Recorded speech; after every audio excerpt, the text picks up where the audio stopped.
And fast forward to about 90 seconds to 2 minutes. But I got some people jumping on. That's awesome. Dub, nice to see you. If Facebook, or excuse me, if YouTube works, it should start streaming any second. It says that it is. Aha. I just saw us streaming. Your audience will see it in a moment. Get ready. It says that I'm live, so here we go. It looks like we are now streaming live on Twitter, Periscope, and YouTube. Look at us. Zappy the CEO. Okay, hold on. I need to send out a tweet. This is just too exciting. We're going to start here in about a minute. Mr. Rich, what's up? How's the Periscope stream doing? What's up, man? Is the Periscope stream good? So, because if there are issues, we're on Twitter. Twitter seems to be smooth, and I am watching myself on YouTube, which is a scary thing. So let's see.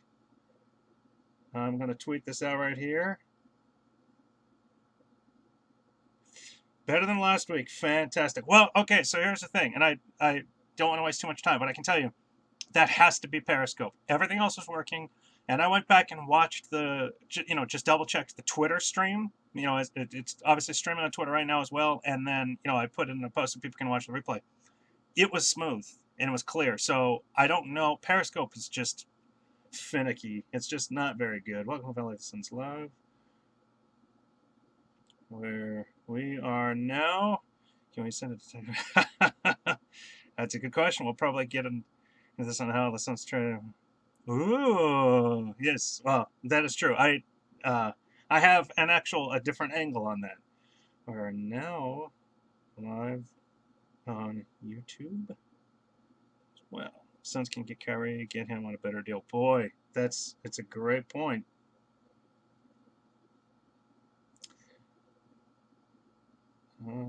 Okay, tweet is out. So, welcome to Valley of the Suns Live, where, by the way, there are people watching. Sorry, there are people. What's up, man? Stream is fast. Good. Anybody watching the YouTube stream? Please let me know how the volume is. This mic should be working for that. You know what? I gotta minimize my face over here. I see myself way too many times. It's weird. So welcome back to Valley of the Suns Live, the weekly edition. My name is Adam Ains, your host, your site editor, and your friend in the Suns. I have no idea what that means. It just came off the top of my head. We have a lot to talk about. This is, it's funny. I tweeted this out earlier when I, did my first promo for the day for the show. And what's up, Tracy Nix? Thank you for the hearts. Please like, please retweet. I don't even know what that's. I meant retweet. I don't know. Just like, retweet, tell all your friends, have them join us.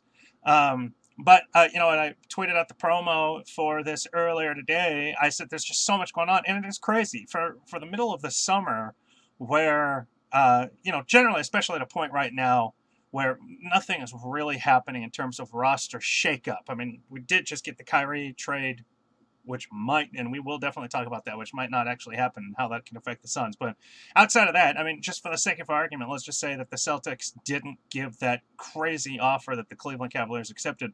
Kyrie might not have moved, which means we might not have a trade this year.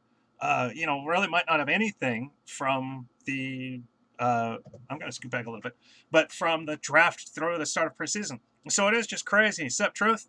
It's just crazy how, while really this is a dead time of the year, we still have so much to talk about, and I want to get right into that. So the first thing, and again, if you are watching on YouTube, please comment. Let me know how it looks. Let me know how it sounds. This is definitely the first time we've done that. I'm really excited to add YouTube. Sup, Ben? Really excited to add YouTube stream. Eventually, I'm going to figure out how to get Facebook, but one step at a time. Sup, Nick? So first thing I want to talk about today is we've got a lot of gamers in the Valley of the Suns community and in the sports community in general. So many guys play Madden, NBA 2K. I also play a lot of MLB The Show. So it's just a lot of sports games. And go Suns, man! And one of the things that happened within the last week that was very interesting with regards to the Suns was that NBA 2K announced their all-time, and I put it in air quotes, all-time Suns roster.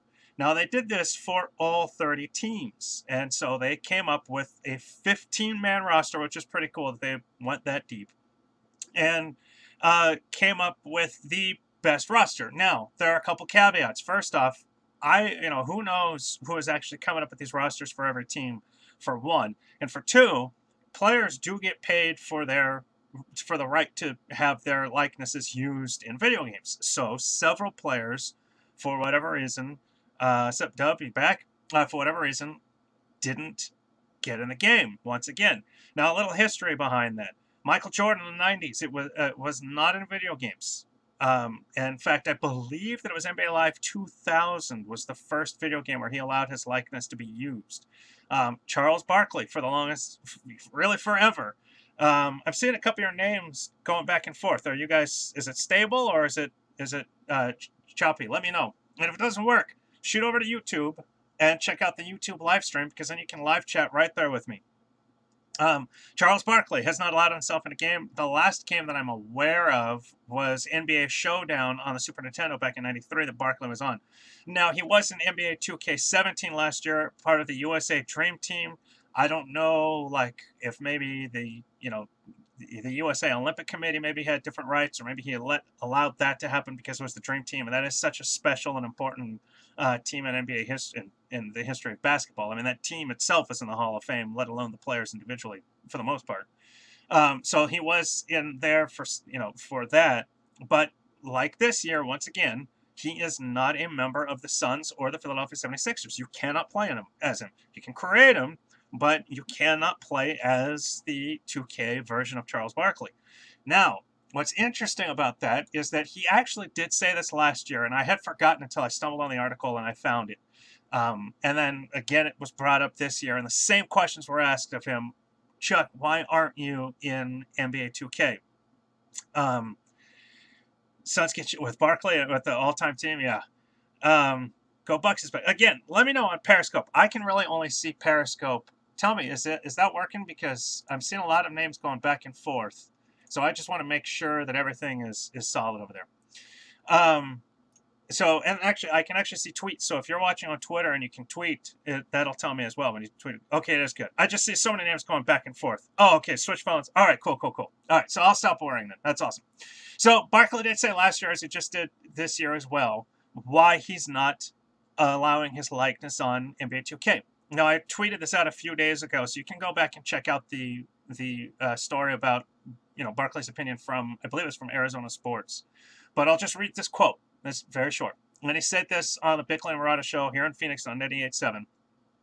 He said, quote, "What I've told them is, I don't think we as players have ever done enough for the old veteran guys. I said, if you're going to use my likeness, you're going to have to donate some money to the Retired Players Association. What's up, Dodgers? I don't want a dime. I've been blessed to make a lot of money, but the guys before us didn't make a lot of money.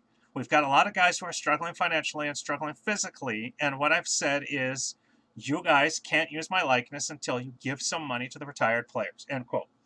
So, I tweeted that out as, as Barkley's got a big heart. He was thinking of trying to parlay his physical likeness in a video game, so Tom Jones, by asking them to send... Oh, don't get me started on that. I will talk about that, Mr. Chair. Let me make a note of that. Oh, don't get me started. There we go. I said that he said this out of a big heart. That's funny. I said he's thinking about others. He's going, hey, if you want to use me, that's great. But you know what? I don't want the money. Send the money to somebody else. So obviously, and if I recall, I feel like, yeah, quote, if they gave $1 million a year to the Retired Players Association that went to a good cause, like healthcare plans, stuff. So he specifically said $1 million. Now, I have no idea what these players are actually being paid to have their likenesses in this game, or any of these games. I don't know if it's like a few $1,000s, or if it's in the tens of thousands, hundreds of thousands, whatever. I mean, hundreds of thousands just seems obscene. So I doubt it's that, unless the player's on the cover and they well, I don't know. You'd have to remind me. I don't know that one. So I don't know what the financial constraints would be. And think about it this year, when they did the all-time teams, they added a whole bunch of more players to the roster, into the playable roster, that haven't been there before. I mean, when was the last time you've been able to play as say Cedric Ceballos is on it, or Dennis Johnson in a Suns uniform. I don't think that's really ever been able to. So obviously with DJ, they had to go to his what's called his estate as he has passed. But there are, was it last year? There were, I don't remember that those are, they're on the rosters. They're on the NBA 2K17. But that's the thing. They have to go in and get the likenesses and the rights from a huge number of players to get them in the game, to be able to reserve their rights. In my team. Okay. So, in this case, Barkley's saying donate $1 million. That's probably way too much for NBA 2K to afford. I mean, based on especially what they are taking in, I mean, that's probably a fairly significant chunk of coin there. So it does really suck, honestly, that Charles Barkley's in the game. And by the way, Reggie Miller isn't in the game either. I've got a small list of kind of the big names that are missing. Reggie Miller isn't in it. Michael Jordan now is, so obviously they're paying MJ enough. Moses Malone is not in it. Rasheed Wallace, Gilbert Arenas, and on a lesser scale, Brandon Roy is not in the game either as a playable sprite, if you will, or playable character or what have you. So these rosters aren't perfect. It's not just Charles Barkley that is preventing his likeness from being used in the game. There are others, and I believe Reggie Miller's situation, and I could be wrong. If you guys know, let me know in the comments. I do believe that Reggie Miller's situation is very similar to Charles Barkley's in that it is financial. It's, he wants more money or he wants money donated. I actually haven't seen a story specifically that says why Miller isn't in it. It just, for Suns fans to not have Charles Barkley on an all-time roster means that this is not an all-time roster. So, I mean, but here's the thing. Now, Barkley's not the only big-name Sun that's missing. Alvin Adams, Dick Van Arsdale, and Walter Davis, 3 Ring of Honor members. And Walter D, the franchise's all-time leader in scoring, they are not on this game either. They're replaced with Cedric Ceballos, who is fun, but Goran Dragic and Leandro Barbosa. I made the argument that Barbosa should be a Ring of Honor member at some point. Actually, I ran a poll, and most people disagreed. That's fine. Regardless, though, for my money, he's definitely a bubble player anyway. Whether or not he makes the Ring of Honor at some point is, it really doesn't make a difference, because I would imagine in terms of player ratings, I have to go back and look, at the old games. And actually I have to kind of do some research because I don't have all of them. I'd have to look in, like in 04, 05, when it was really at his prime, 06, what his player rating was and how it is. Sup, Dan? And how that compares to, okay, so wait a second. I believe he was an 84. So, I mean, the fact that Leandro Barbosa is an 84, to me, that's just, borderline anyway for an all-time roster. But regardless, I mean, the fact that Walter Davis, Alvin Adams, and Dick Van Arsdale aren't on this list just doesn't make any sense. More about what he means to fans. Oh, exactly. It's true. But, okay, so these guys at 2K make this list, and they still leave out 3 current and unarguable Ring of Honor members. And, okay, so from a video game perspective, in this sense, like if I were to come up with, just on paper, the all-time roster, which I did. You guys can check out the post I published it this morning. On paper, you can definitely say something effective. Well, Alvin Adams definitely should be on the all-time Suns roster. But statistically, I mean, it's like he would be, as a center, he would be dominated by other all-time centers. So, in actuality, I can almost see an argument for why he shouldn't be there. The difference being, though, is that, at least his rookie year, which was his best year statistically in his career, it was actually his first 2 years. So there was a statistical decline throughout the rest of his career. His rookie year, though, he was still a very good player. And that kind of rating for the one player on the team of all the people, as in, like, you can't believe they managed to get him to agree. He definitely deserves it. Is that what you meant? You couldn't believe they got him to agree? But Alvin Adams, I mean, it's like I could see his rating, even at its peak, being nothing more than Barbosa, 84, 85, maybe at the max. He was definitely more of a... granted, I mean, I'm saying this from somebody who didn't get to really watch Alvin Adams ever. I never saw him play, in all honesty. He retired in, if I recall correctly, 87, the summer of 87, or summer of 88, maybe. Yeah, it would have been the summer of 88. I was still only 4 that year. So I mean, like, I never saw him play. But just when you look at his stats and just kind of synthesize information in text and put it towards the game, he was definitely more of a role player in terms of his ability.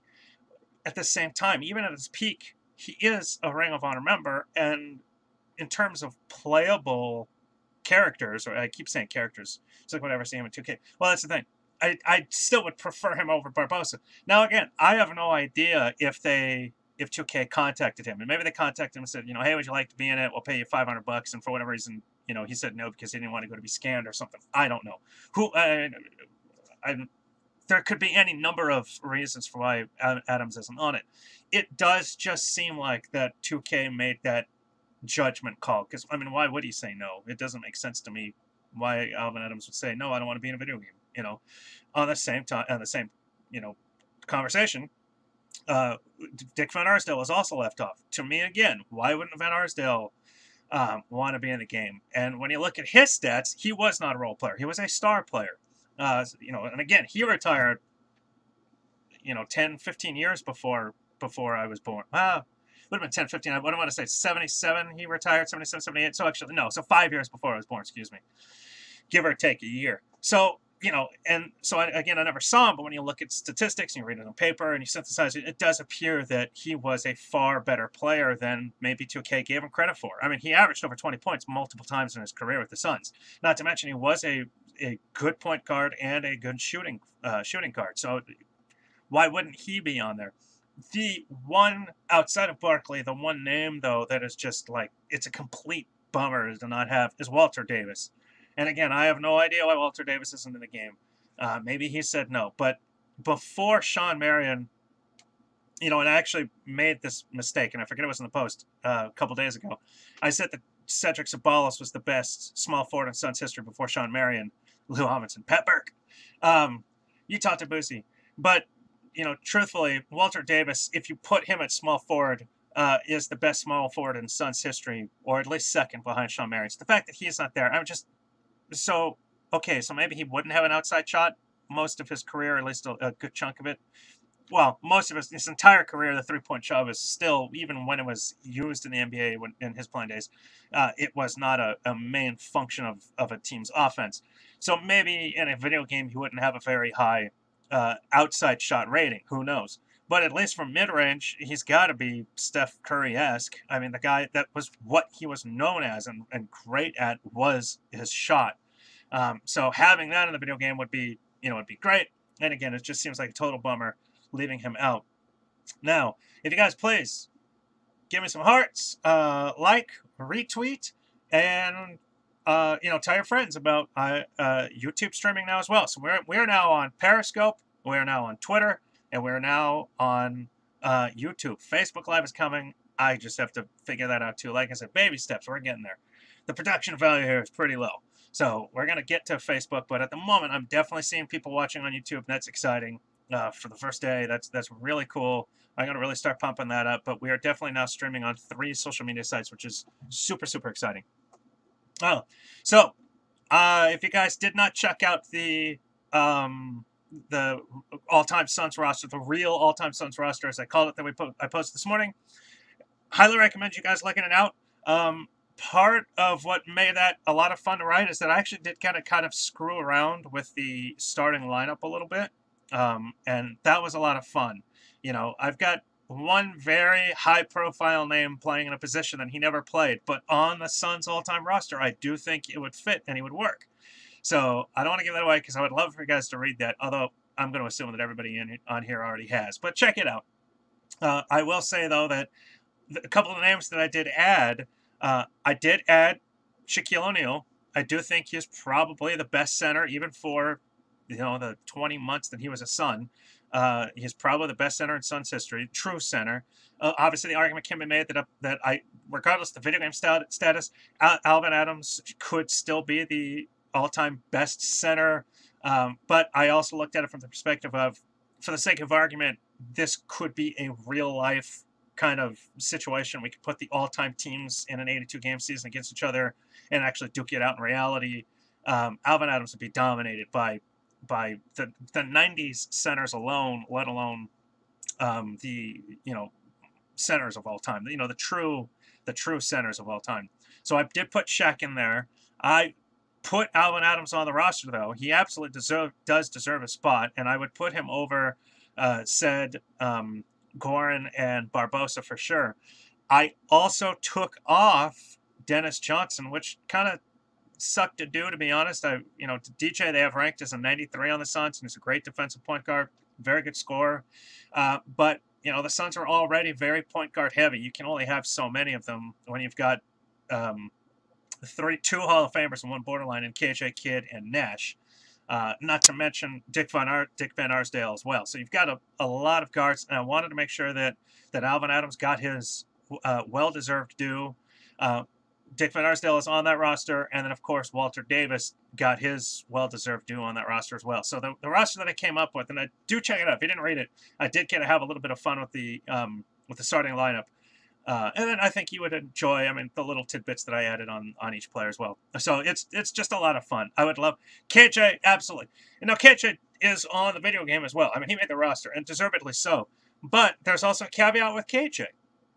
Many people don't remember, but actually, for most of you who did actually watch KJ play, as I did, you will remember this. But KJ ended up more of a shooting guard in the end of his career. Because of Kidd, and then because you had Nash coming off the bench. So to get KJ in there, they slid KJ to the 2. Well, what I do vividly remember is that KJ in the beginning of his career was not a very good three-point shooter. And in fact, granted, a lot of this was the game in general. KJ didn't shoot many threes. I don't have the stats pulled up in front of me, but he shot maybe 100 in his first 10 years. Well, I shouldn't say that, but his first maybe like 6, 7, 8 years. Could be a little bit of an underestimation, but it truly was not a lot. Well, his final full season, if I remember correctly, or maybe it was his second to last season, he was basically a shooting guard. He expanded his game to the outside, and he chucked over 200 threes, and he drained 44.1 or 44.2% of them. So KJ became a deadly outside shooter. His single season three-point shooting percentage is still top 10 in franchise history, and he only did it really for 1 year before he, and again, I believe it was his second to last year, and I don't believe that counts the 6 games that he played when he came back out of retirement to fill in for the injured Jason Kidd, if you all remember that. So, so right there, so for KJ, being able to have him be able to play both the point and the shooting guard position, that was a lot of fun. And that does definitely warrant his inclusion in the on the roster and guarantees a spot in a rotation. Again, if this were real life. So I want to move on a little bit. Nice to see you back, Outcrop.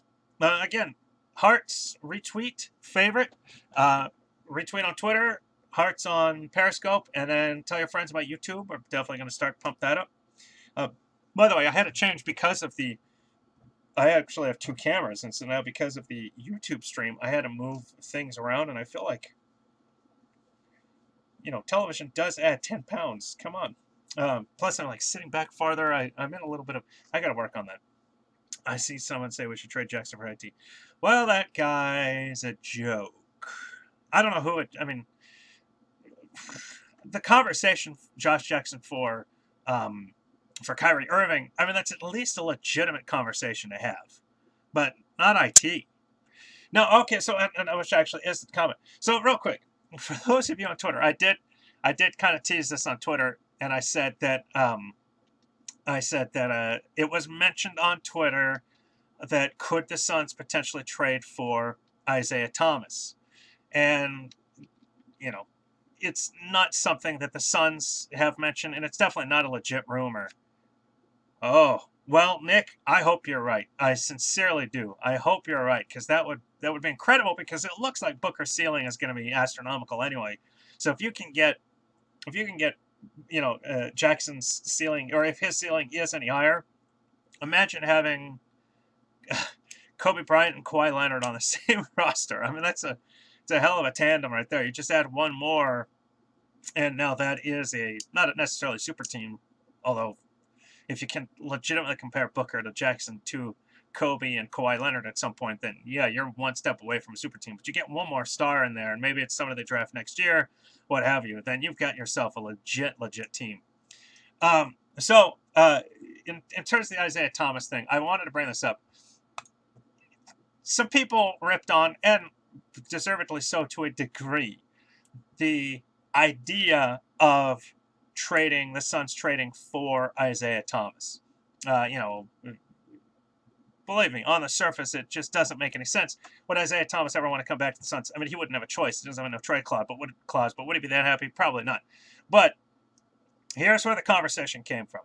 I love Ulis. Boy, I can't wait to see him play. Ulis is one of the top players. It's one of the top reasons why I can't wait for this season. I can't wait to see Tyler Ulis play. So, for those of you on Twitter, I highly recommend Steve Kyler. I would love to see Ulis get more minutes. Oh, he's going to get a lot of minutes now. They're short to Brandon Knight and Davon Reed. I know that Ulis doesn't play the two, but that's two pieces out of your backcourt that are gone for the year. I mean, Reed should be back, but he's going to be gone for a long time. Probably will not be counted on even when he comes back to do a whole lot. So I highly recommend for you NBA fans, presuming that you're not just Suns fans, that you're fans of the NBA, check out Steve Kyler. And I'm sorry, I'm looking at his Twitter. Steve Kyler, and it's Kyler, and his Twitter handle is Steve Kyler NBA. The guy works for Basketball Insiders, and pretty much every morning he answers fan questions from several of his 48, almost 49,000 followers about a whole well, he's got to get healthy. He's got to make the roster. That's going to be tough for him to do, but that would be sweet. He is healthy, excuse me, but he's got to make the roster. Lost train of thought. Anyway, sorry. He works for Basketball Insiders, and every morning, just about, he'll answer 10, 15 questions from fans on a whole range of topics. And of course, when there are over the summer, there's been a lot of conversation regarding to Kyrie, even before the Isaiah Thomas trade. He discussed the Kyrie stuff a lot as well. So today, he took a question. Somebody asked Tammany Brooks. I'll just give the name. Don't make fun of him or her.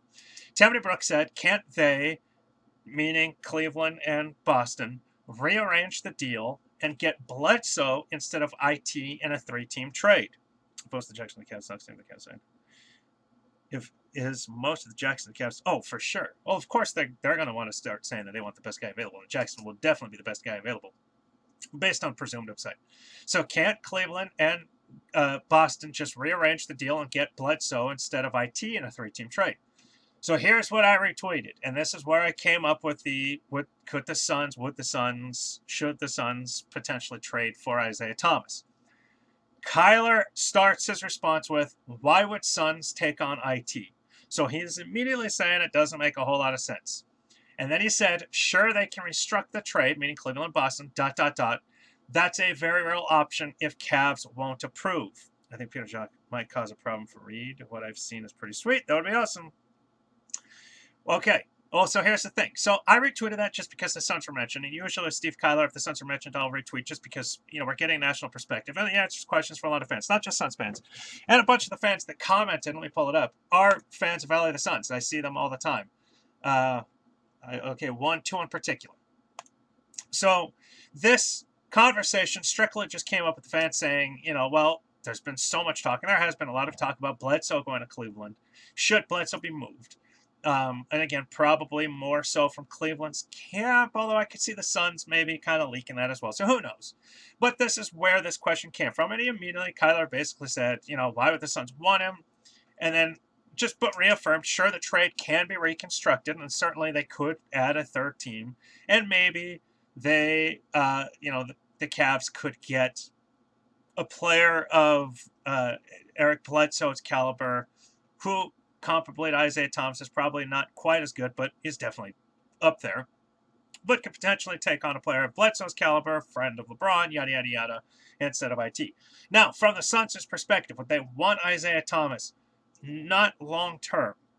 Certainly not for, because of his contract, which he'll get a new one next year. How about Bledsoe maybe picking Knight for Kyrie? Okay, so I can answer a question like that. In regards to IT, though, would the Suns want him? No, not long term. Could the Suns conceivably do a trade like this where they receive Isaiah Thomas, knowing that he is injured? Possibly unlikely. Bucks. Could the Suns possibly do something like this? Take on IT for the year, trade Bledsoe. You have a point guard, knowing that Isaiah Thomas is injured and could miss a month or so. Knowing that even the addition of Isaiah Thomas does not make the Suns any better this year, it is still definitely part of a, it'd be a tank now kind of move. And then after the year, let Isaiah Thomas go sign as a free agent. Don't even offer him a qualifying offer. Just say, hey, go. We don't want you back. There's no way we're going to pay you. And now they've opened up cap space for next season as well as a roster spot. Could they then go after a point guard in free agency next year? Possibly. Could they find a way to get well, there you go. Could they find a way to get a draft pick? They wouldn't get Brooklyn's pick in a trade of this in this conversation. But could they find a way to get another draft pick and maybe use that to go after Doncic with whatever high pick that they get? And, I wrote, it was less tongue-in-cheek than it was just an honest, could it happen? I wrote a post last week about could the Suns manage to get Brooklyn's pick? And then the way I lined it up was that I gave several scenarios where the Cavs might be willing to move that pick.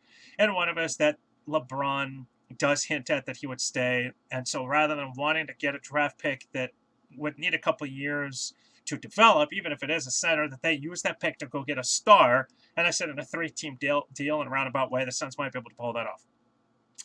That wasn't tongue-in-cheek, but it's certainly far, far from likely. So could the Suns get a pick, though, if they were to pull off a trade like this, where they take on Isaiah Thomas for 1 year, but give up Bledsoe for 1 year, or give up Bledsoe, which then creates cap space, and then try to better guarantee, what's up, I'm Joe, try to better guarantee that they have a shot at Doncic in the draft, in which case, boom, you just drafted your replacement point guard. The only problem is that depending on where they're drafted, they slide and Doncic goes in front of them. Now they're looking at a center, which they need most likely. I mean, potentially, at least a wing, if not a power forward, which obviously they kind of need, especially depending on what your opinion is of Marquise Chris moving forward and Dragon Bender, but Chris obviously being the starting power forward for now, which then means that maybe they don't have a point guard of the future. You just lost out on Doncic. You just traded Eric Bledsoe, who had another year on his contract, in case of an emergency, in case you wanted to keep him on. And certainly they could potentially re-sign him after next season if they wanted. Next season as in 2018-19. And then, of course, they wouldn't sign IT. I think they should try to get IT back. Well, okay, so here's the thing. I do think, actually, that Cleveland would be interested. Well, okay. I think Cleveland would be interested in Eric Bledsoe over Isaiah Thomas. A, because Bledsoe is healthy, and I'm going to get to proof of Bledsoe's health here in a moment, and B, because he's friends with LeBron, and maybe there could be a tie-in there to keep LeBron in Cleveland with Bledsoe on the roster, or any other circumstances, and it's like, hey, I am staying, but it's great that Bledsoe is here.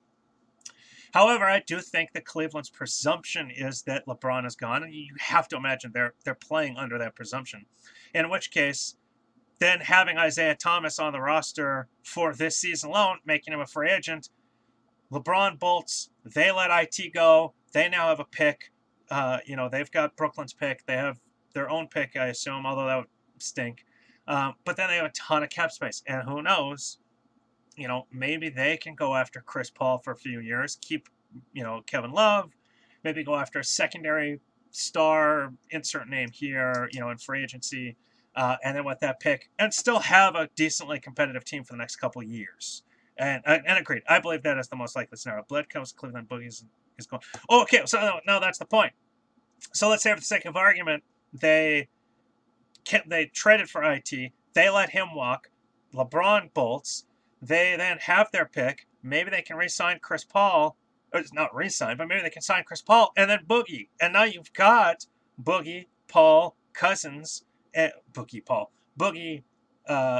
Paul, and Love, and then you've got your top presumably 5 pick. So now you are still competitive for the next 3 to 5 years, easy. Are they championship worthy? Probably not. But in the Eastern Conference, you really never know. That still might be good enough to get out of the Eastern Conference. Are the Suns hoping the trade gets voided? Well, from that, are they hoping that it gets voided? Please, by the way, hearts, retweet, and like, and let me check out. We still have people watching on YouTube. That's fantastic. Let everybody know, hey, Valley of the Suns Live is now also streaming on YouTube. So that's awesome.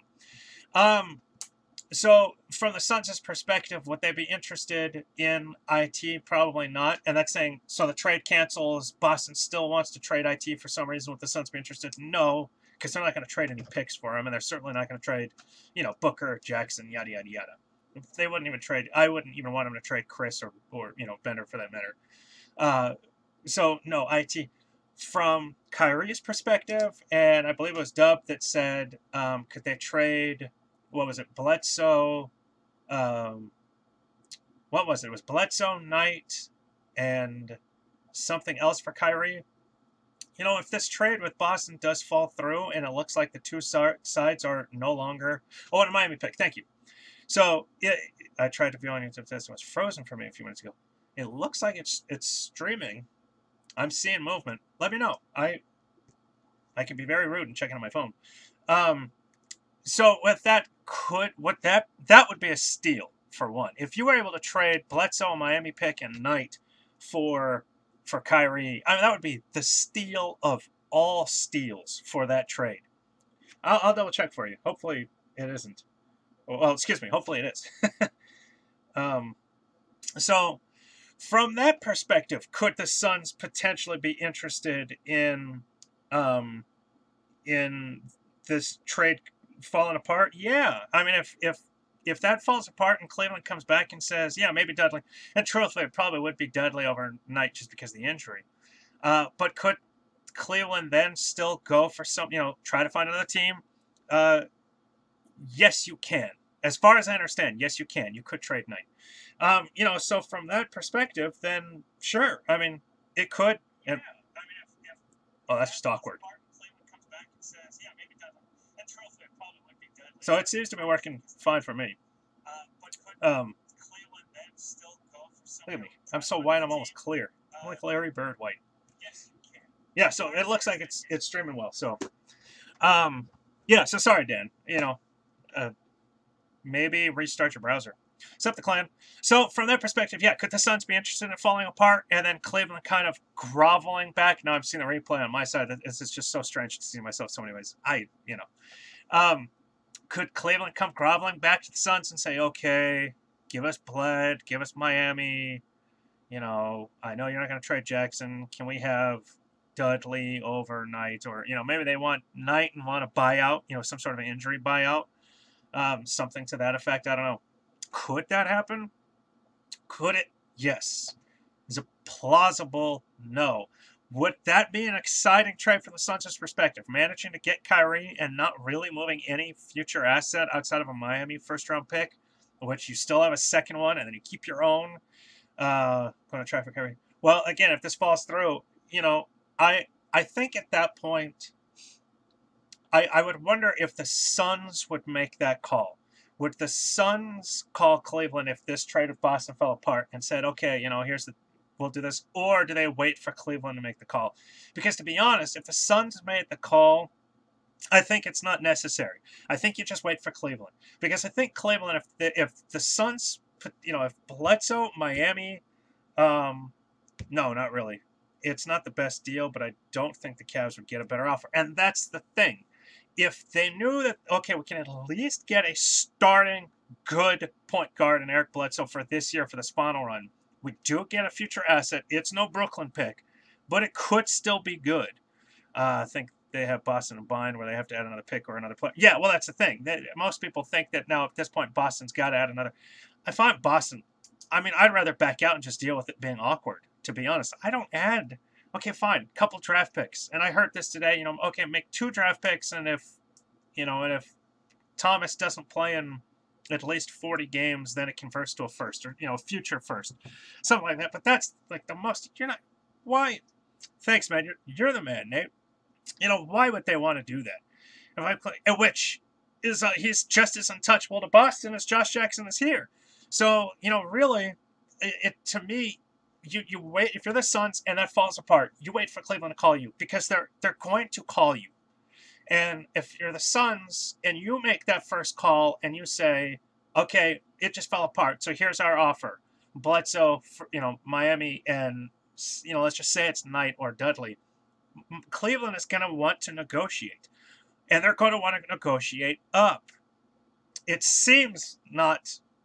It seems like he's not, very movable. It seems like they want him. So if I'm the Suns, you wait for Miami's call, and you wait for them to make a low ball offer, and you make them make that trade offer and say, okay, we'll take Bled, give us Miami's pick, and we'll take Dudley. And I think they would prefer Dudley over Knight.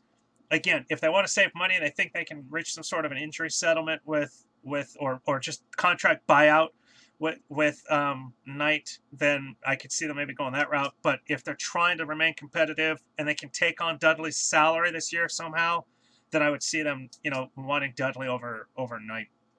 But that's the only way, shot in the dark, shoot the moon kind of, see, Miami or Cleveland, shoot the moon kind of trade, with the Suns going down. It seems, it's obviously extremely unlikely.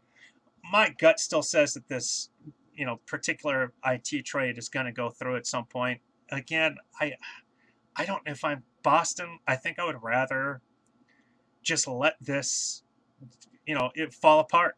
Say, no, this is the trade. Take it or leave it. You knew Thomas's injury. We showed you everything, and there's been no disputing it. Boston hasn't hit anything from Cleveland. So you knew what you're getting into. For whatever reason, Cleveland claims they didn't know the full extent. And let's be honest here, these guys, these general managers, they're politicians as well. They really are. So there could be a little bit of a political posturing here, going, he really is hurt. Maybe we can still squeeze just a little bit more out of Boston. Just give it a shot. Think 100% Boston, Jackson might be first carry. Well, of course they do, because they want Jackson, but the Suns aren't moving him. So that's why, if this trade with Boston falls through and Cleveland calls the Suns back and goes, we've got to get rid of Kyrie, we'll take a low ball offer. It doesn't include Josh Jackson. Now, John Gambadoro out here, the Arizona Sports, he did say that the Suns throw in the name Marquise Chris or Dragon Bender. So, and I think it was Chris in particular.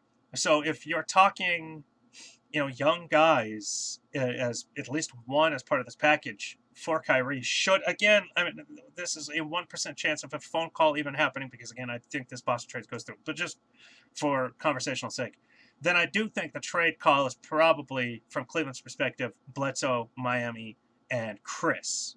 I think they take Chris over Dudley, just because, again, they expect LeBron to leave. I wonder, though, again, it's entirely possible that maybe they think, okay, we'll take Dudley because we just want to be as competitive as possible this year and try to win before he leaves. Is there a deadline for Cleveland? It's Thursday. It is Thursday. Is Gerald Green coming back? No. And to be honest, of all the corn, of when I tweeted that out a couple days ago, Gerald Green, in my mind, was on the bottom of that list. I really don't want him coming back. He would not help the Suns. Not that they need help to win games. Obviously, this season it's definitely a little bit more of losing games than winning. I just don't think he helps the Suns at all. I would rather, what's his name? The Grind Father. I'd rather the Grind Father. Oh, it's Gerald Green in Houston. I thought I saw that he was a free agent. If he's in Houston, yeah, he's gone. I think I would personally rather Tony Allen, just because I'd rather Tony Allen. Oh, he's visiting Houston. Okay, I hadn't seen that. I would personally rather him, because I'd like him to defend Booker in practice, just the same way that PJ Tucker defended Book. But yeah, for sure. But Gerald Green, it would just be kind of fun. Like, hey, Green is back. Wah, wah, wah, wah. And if Green is watching, or somebody relative of him, he's helping. Oh, the disaster relief. Okay, I totally didn't see that. Well, that's really cool. So if Gerald Green or anybody is in here, I did like you when you were here. You're just not that good anymore. As of now, who gets backup shooting guard minutes? He is looking for a boat. Is that Snark on Instagram? Um. Oh. Oh wow. Okay, I see on Instagram. So who is the backup? Oh shoot! Did I talk about this? After. Oh, it's who is the backup right now? Yeah, they need somebody. You know, they could go in a lot of different routes. They honestly could play, you know, uh, Tyler Eulis at the shooting guard to be a really small shooting guard, but just have him run around. You know, I mean, it's kind of silly. But you've also got Derek Jones Jr. I'd love to see play a little bit, and then you could play either Josh Jackson or even T.J. Warren or even Dragon Bender at the 2. You got Peter Chalk. You know what? If Chalk turns into something, that'd be great. But again, you've got health concerns. You've got some issues there, and if he was that good, are the Suns really the, give me 1 second.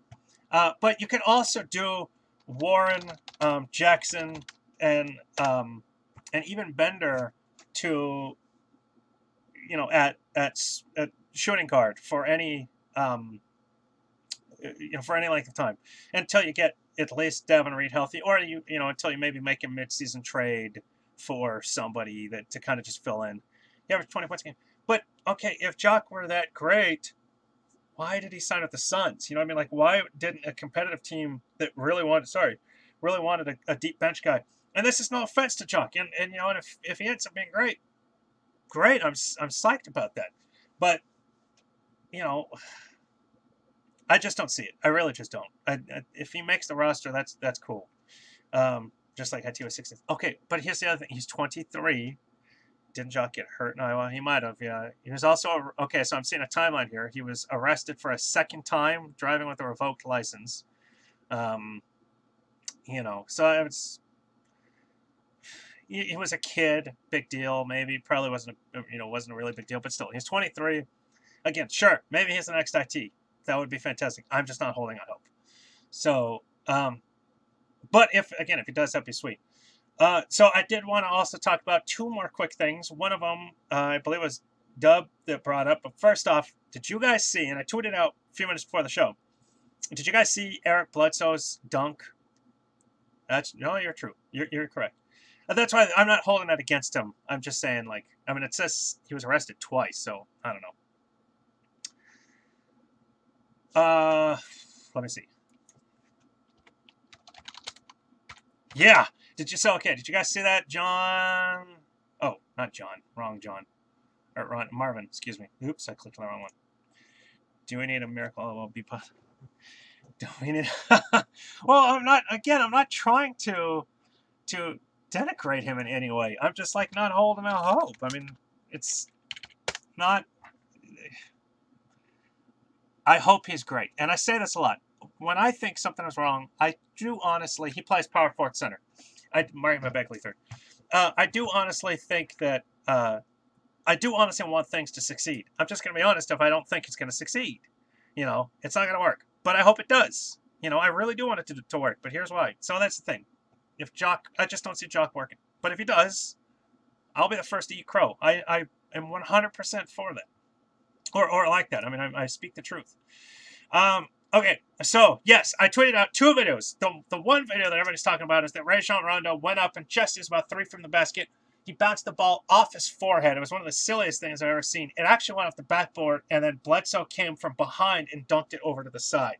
So, God, I like that. I like that nickname, Jock the Shock. It was really cool. There was a second one that I tweeted. It appeared to be a video from a fan in the stands where he bounced it from farther. Rajon Rondo, that is, bounced the ball off the backboard from farther, and Bledsoe grabbed it in the air and dunked it. The thing I want to talk about, as cool as both of those are, the thing I want to talk about though is Eric Bledsoe's health. He is still. Got any wood anywhere? Knock on it real quick. If you got some wood, knock on it. You got to do a dab on the air.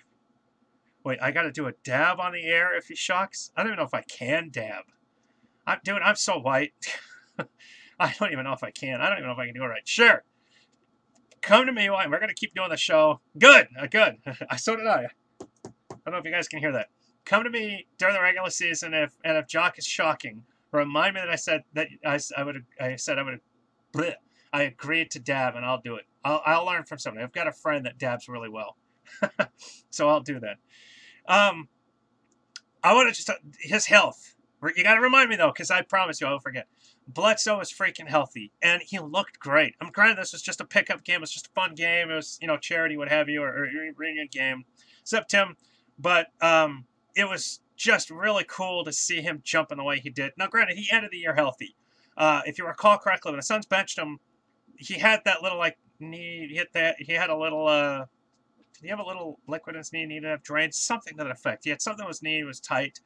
But they did say he was capable of playing, and Bledsoe wanted to keep playing, but the Suns decided, we're going to hold you, we're going to rest you, not a big deal. Well, so he has worked out this entire summer healthy, and is entering this season. So far, we got about 4 weeks, just under 4 weeks until training camp. He is still healthy, and that to me is just... Still think it was smart. Oh, yeah, I don't disagree with the move. I felt bad for Bled. I'm competitive. I would not want to be benched. I would throw a stink, myself, publicly. I would say publicly, I want to play. I don't, this sucks. But as a Suns fan, I still agreed. So, it excites me so much that Bledsoe so far is still healthy. And I got to imagine he's going to remain healthy unless something freakish happens, the same as with Brandon Knight. Then he's going to be good. And I look forward to him to him playing a lot. I mean, I've said it 100 times on here. He's my favorite player.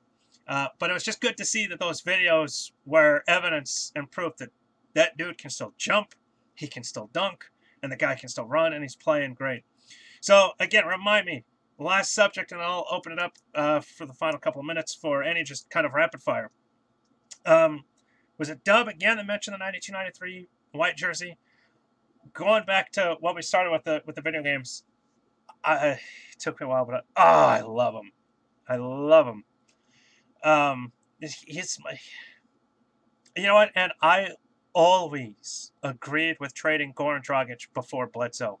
I was totally fine with it, and especially because I thought what Dragic did was kind of it just sucked. It was very unprofessional. So make that to call the franchise out like that. So I've always been a Bledsoe fan. But going back to, I do wish, and it sucks, and maybe we'll actually get our wish this year on NBA 2K18. I will definitely have it opening night. Maybe we'll get our wish on 2K18, and that white Fireball jersey will be playable. I don't know why it's not, and it hasn't been. Even when they give us the retro jerseys, they give us the black Fireball, but they don't even give us the purple Fireball. Oh yeah, he's just an average point guard now. He really screwed himself there, but he helped. I agree, he helped the Suns. But that white Fireball jersey, I'd love to play with it. It is. I don't want to give away too much. It is one of my top favorites. It is definitely one of my top favorite all-time on the list of Suns jerseys. So I hope that it makes the cut. Something else for you gamers, those of you who do play 2K, is I wish that you could play on older courts too. Like, I wish that just like picking a jersey to play in or with or what have you, that you can also choose the court that you play on. I'd love to play on the old Coliseum court, for one. That would be sweet. I have actually touched, as silly as that sounds, I was able to touch the old Coliseum court, the old Suns court. I still have one at the Coliseum under the stands in storage, and it's just sitting there. It's huge pallets. I think, if I recall correctly, it was like 6 or 8 pallets of the court. And they'll put it together when teams have to practice in the Coliseum for whatever reason. I was told when I saw it, college teams will do it. They'll stuff it together. The problem is that it's just so old it kind of spreads apart. You can change courts? I've never seen that. So I'd love to be able to, on the video game, to change the court. Not just the Coliseum court, because the Coliseum court pretty much stayed the same outside of the changed... yeah, I've never seen that. If you can, and especially this year, that would be so cool. But after they moved to the what was known as America West Arena, and then U.S. Airways, and now talking stick. After they moved to this new arena, they've changed their court probably literally a dozen times. You can do that in my team too? I've never seen that. Are you serious, Doug? I'm gonna have to double check that. I've never seen that.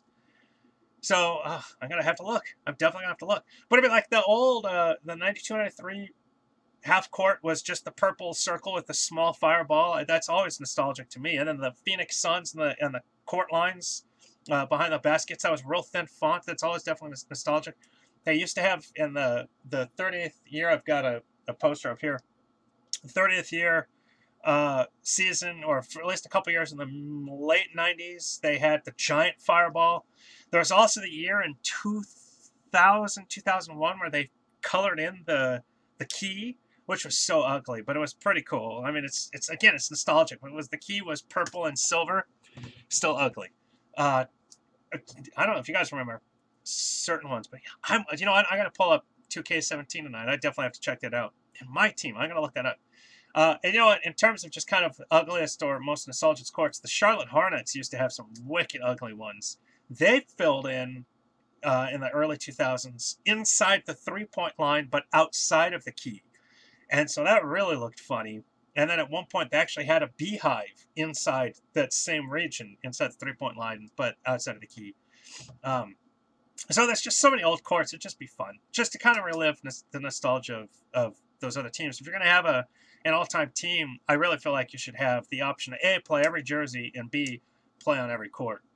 So, and again, just going back to the 92-93 white jersey, the fact that that's not been playable, and I would love the purple one as well. The fact that those haven't been playable sucks. But I've said it before, and I'll end it here in terms of the uniform conversation. I still love these new unis. I'm psyched. Psyched for that. So, just a couple minutes. Do you guys have any fireball? Rapid fire questions or comments? Playoff setting. Who wins the all-time? Oh, well, who makes the all-time playoffs? Because now, of the top 16 teams, and now here's, you're leaving out 14.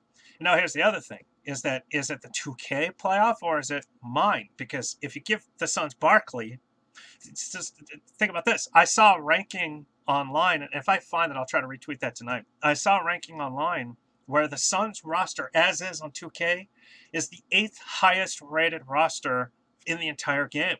And I want to say the players averaged an 88. You add Barkley, who is a 96. You take off Goran Dragic, who I believe was an 84. Oh, that would blow my mind, man, if the Suns won 80 or 40. That would be really cool. That would blow my mind. But if you take off like Dragic's 84, Sabonis 84, whoever's the lowest, and you add in, oh yes, agreed, and you add in Barkley's 96, and all of a sudden that pushes the Suns up literally above Chicago, above Detroit. If you add in Walter Davis, who I'm sure on a video game would be rated in the high 80s, and you get rid of another low 80, Sabonis or Goran, then that pushes the Suns up even higher. So, it depends. I think if you still break it down East versus West in that kind of all-time team bracket, I still think it ends up with LA versus Boston. But yeah, you've got some serious arguments. If the all-time Suns have Shaq, even the older Shaq, he can still play defense. He can still run, and he's definitely a body that David Robinson in his prime, Tim Duncan in his prime, Kareem in his prime, Shaq's prime, Hakeem's prime. He's still a legit, true big body center that those centers now have to deal with. And then the Suns have a legit, true center to defend against them. Then you add Barkley and that starting lineup, that Suns starting lineup. I don't care. Compare it to the best Magic starting lineup or the best Bird starting lineups. A Suns starting lineup, he made the 2K. Yes, he made both the 2K and mine. But a Suns starting lineup, I read the post. You just tell me. Go and check out the post and tweet at me. I'll respond tonight.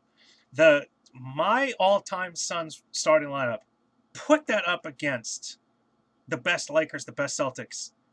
It's not bad. And then when you start adding depth, I didn't mention this earlier, I have Devin Booker on the true all-time Suns roster.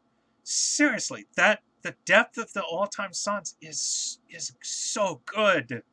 I mean, there's so many great players. We've got Tom Chambers, who averaged 27 points in the season. You've got Connie Hawkins, who is probably the most athletic. I mean, arguably, I should say probably, the most athletic power forward the franchise has ever employed. And both those guys are coming off the bench. They have to. That's all-time Suns team. It's such a drag. This franchise has never won a title because they've had so many great players. And I took off on my all-time roster, as I said earlier, Dennis Johnson, who they have as a backup point guard, a rated 93. That is higher, if I recall correctly, than even the current Kyrie Irving. So, I mean, it's just like, boy. So check it out, you guys. We're going to wrap this up here. It's been an hour. I love you all. Check out that post. Tweet me if you have any additions, subtractions, comments on my all-time roster. Was posted this morning. You're the man, go Bucks. I do this for you guys. This is so much fun to do, and ain't gonna stop anytime soon. Again, knocking on wood. 2 things to just make sure I didn't just jinx. So thank you so much. Please tell your friends. Please like. Please retweet. And now somehow please share this YouTube stream. It's so great to have that finally up and running. Baby steps. I will dab. I will forget. You remind me when Jock scores his first 20-point game. When Jock scores 20 points in a game, I will dab. I'm definitely going to start pumping that, man. I'm absolutely going to start pumping that. So for sure. I definitely want to get YouTube going. Fortunately, Periscope ran great. My reason for loving Periscope, though, is that and you guys know, you see the comments just as I do. I love seeing that. That for me, it's very convenient. But I mean, I've got the live chat thing here. Nobody commented over there. So it still works. For me, it's just easier on Periscope, but I'm not going to stop anything else. And then, of course, Twitter. I do see when there are Twitter comments and so forth. So anyway, and you got to love the hearts. I got to love the hearts. I love the hearts. Please heart us. Please like. Please retweet. Please favorite. Please share. Please tell your friends, your family, your coworkers. Tell non-Suns fans, hey, check out this show. Just let them know. Let's convert them. Let us convert us some more Suns fans. These shows are so... Oh, thank you, man. I sincerely, from the bottom of my Periscope and real heart, I sincerely appreciate that. I do this for you. I love you. I will see you guys in a week. Every Monday night, 6 p.m. By the way, I just got a new job. I added a new job, I suppose. So I'm literally rushing for another job. I come home, and I'm just psyched, pumped. I look forward to 2 things on Mondays. My son and this. And I do this for you. So thank you very much. I'll see you next Monday, unless something breaks. And, of course, I always try to do a breaking news show. And when I get this post up, again, please like and share. Of course, yeah, for you Australians, for you Aussies down under. Yes, it's in the morning. Bless you too, man. Loving it. You are